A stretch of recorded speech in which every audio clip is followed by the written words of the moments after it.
Na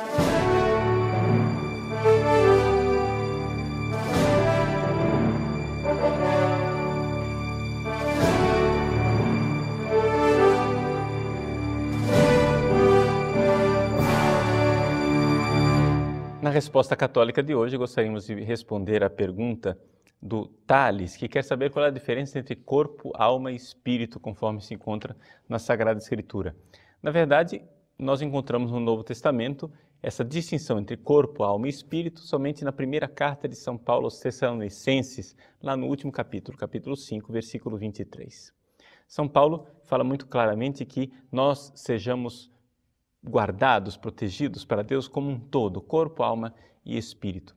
Pois bem, para a gente entender essa realidade, nada melhor do que irmos ao Catecismo da Igreja Católica. E aí você mesmo pode estudar em casa no Catecismo a partir do número 362 e especificamente essa questão do corpo, alma e espírito é tratada no número 367. Eu vou procurar resumir para você e explicar os pontos mais importantes.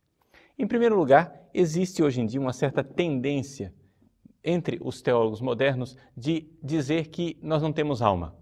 Por quê? Porque isso é uma visão dualística, platônica, e que na verdade isso não tem nada a ver com o pensamento bíblico, o pensamento dos judeus. Errado, falso. Aqui nós precisamos entender a Bíblia como um todo.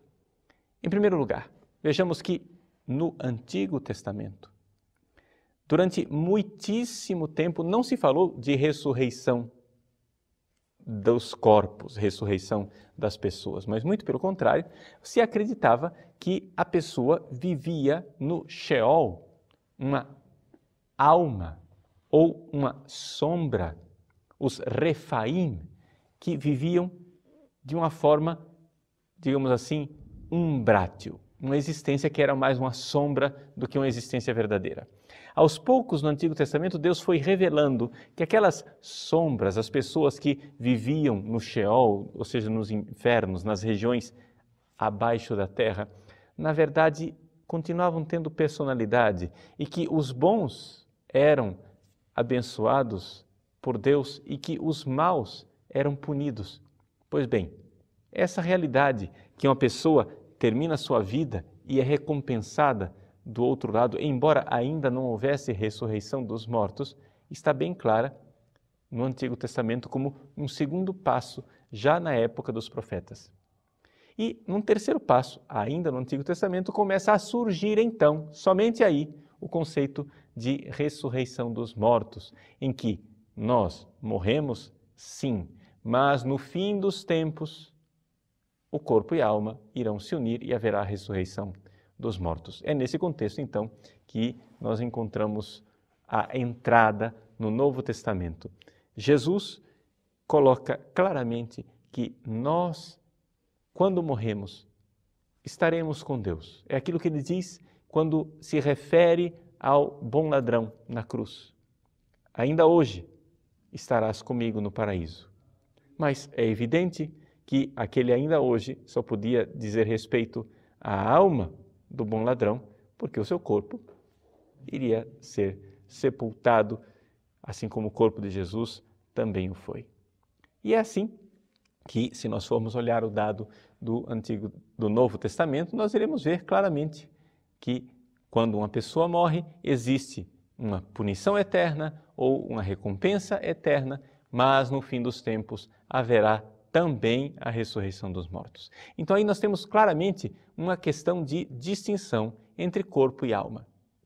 O Catecismo nos diz que o corpo e a alma são uma só natureza humana. Não são duas naturezas que se unem, como se nós fôssemos uma espécie de anjo amarrado num animal. Nada disso. Nós somos uma só realidade e com a ruptura desta realidade única chamada morte, algo de terrível acontece no ser humano, algo que não deveria acontecer, que não estava nos projetos de Deus. Mesmo assim, nós somos corpo, nós somos alma. A alma é esse princípio espiritual, o corpo é a realidade material. Muito bem, até aí é a nossa fé. Então, por que é que São Paulo fala de corpo, alma e espírito? Em primeiro lugar, a Igreja, com toda clareza, nos diz que não são duas almas. Não é como se nós tivéssemos a alma e o espírito como duas realidades separadas. Não. Trata-se de uma realidade só. Corpo e alma são o ser humano e o ser humano só tem uma alma. É condenado o erro, a heresia de pensar que nós temos duas almas, como se fosse alma e espírito, duas coisas bem separadas. Não, nada disso. Então, para entender o pensamento de São Paulo, como é que nós podemos compreender? É que existe na alma humana, veja só, na única alma humana, o lugar onde Deus habita. Então, é aqui que nós podemos chamar de espírito esta realidade sobrenatural que está em nós. Então, nós que somos filhos de Deus batizados, somos corpo e alma como qualquer ser humano. Mas pelo fato de sermos templo de Deus e de Deus habitar em nós, existe em nossa alma um lugar. Veja, a palavra lugar aqui é evidente, é uma analogia, não é? Um lugar onde Deus habita. Então, poderíamos dizer que onde Deus habita enquanto Espírito Santo com E maiúsculo, é aquilo que nós chamamos de Espírito com E minúsculo. A minha alma, ela é responsável por tantas coisas. Eu tenho a minha inteligência, a minha vontade, não é? Eu tenho as minhas fantasias. Nem tudo isso é o lugar onde Deus habita. Mas, na alma, existe um lugar onde Deus está. Então, é aquilo que em mim sou tão eu, que já não sou mais eu, diria Santo Agostinho. Ou seja, interior intimo meo, aquilo que está mais dentro do que o meu próprio íntimo. É aí que nós vemos o Espírito, aquele lugar da alma onde habita o Espírito de Deus. Porque nós não somos só seres humanos abandonados a nós mesmos, natureza pura. Dentro da nossa natureza pura existe uma outra natureza que não é, digamos assim, não a deixa totalmente abandonada a si, pura. Nós temos o sobrenatural. Nós temos a presença de Deus em nós. Portanto, não existe natureza pura. Existe a natureza agraciada por Deus. Que nos pagãos é a graça de Cristo que está lá. E em nós, batizados, isto toma uma consistência ainda maior, porque podemos e temos o dever de reconhecer, somos filhos de Deus, templos do Espírito Santo.